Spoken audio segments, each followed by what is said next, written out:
Hi, bonjour. Today, I would love to introduce you to one of my very special friends who I have become quite acquainted with. We're building a relationship, but I have just come to value her so much in the last couple of years after neglecting her for far too long.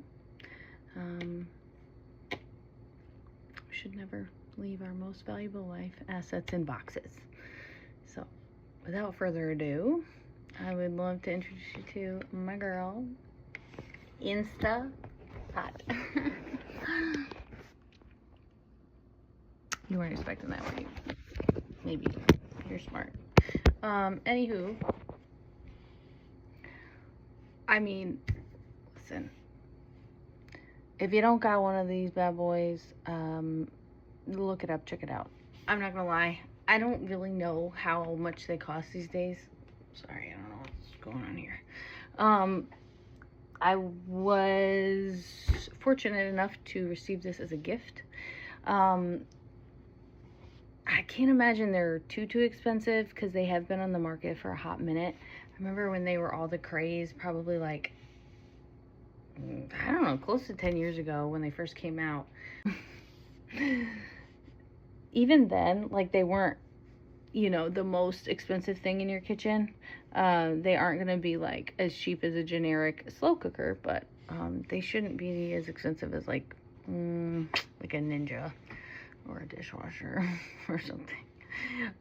You can probably find them on a deal as well, like on Prime Day or something, if you want to subscribe to capitalism like some of us unfortunately be doing, because no time.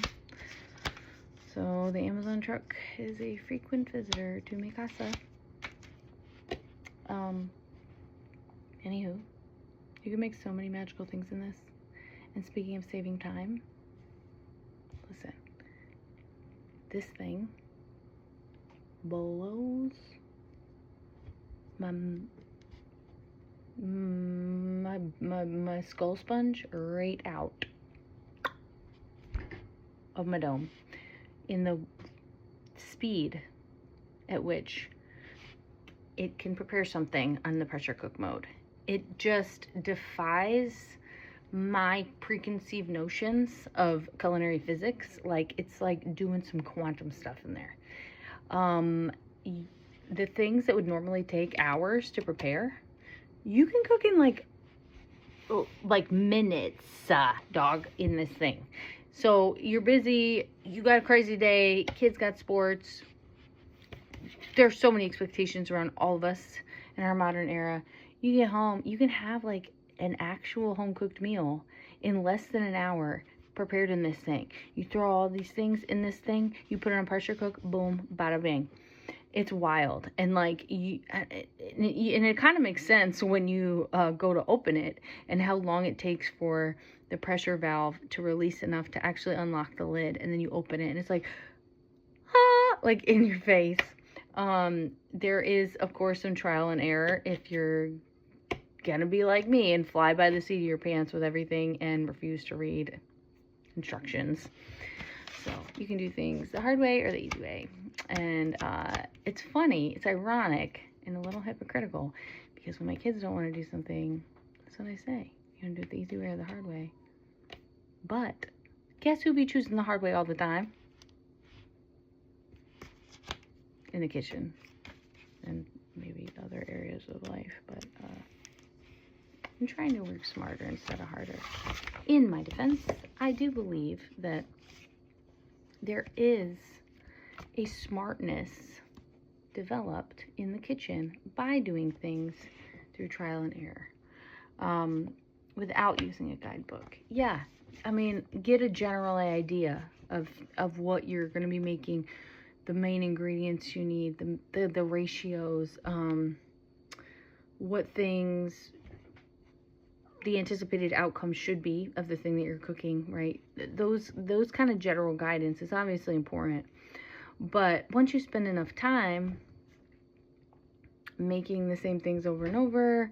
You know, you can switch it up a little bit and then see what happens. Get a little freaky deaky. See what, you know, the amount of cognitive pathways that are developed by problem solving and having to pivot and think on the fly and resolve an issue that you didn't anticipate coming up in the process, versus just reading instructions, right? Yeah, like, great things can come from instructions, absolutely. But with all of the areas of life that I have zero control over, I guess maybe that's part of it. I just want to, you know, make my own rules where I can. Call it masochism, call it adventurous spirit, call it what you want, do it how you want, use the instructions, don't use the instructions, whatever. Just be safe, as long as you're not hurting yourself or anybody else. You know? This has really amazing recipes in it, though, in terms of what is possible with this chick with Insta. Like, my friend made a cheesecake in it. A cheesecake. In something that looks like this. She made a cheesecake. A cake of cheese. Yeah, some of it's like pretty basic, like soup. It's not much of a shock. But then we move on to frittata. You can make this and that.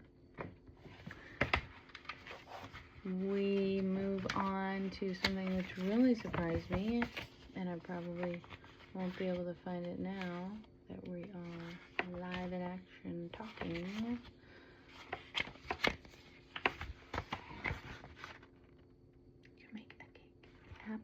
You can make this in that, supposedly, purportedly. You can make an upside down caramelized apple cake.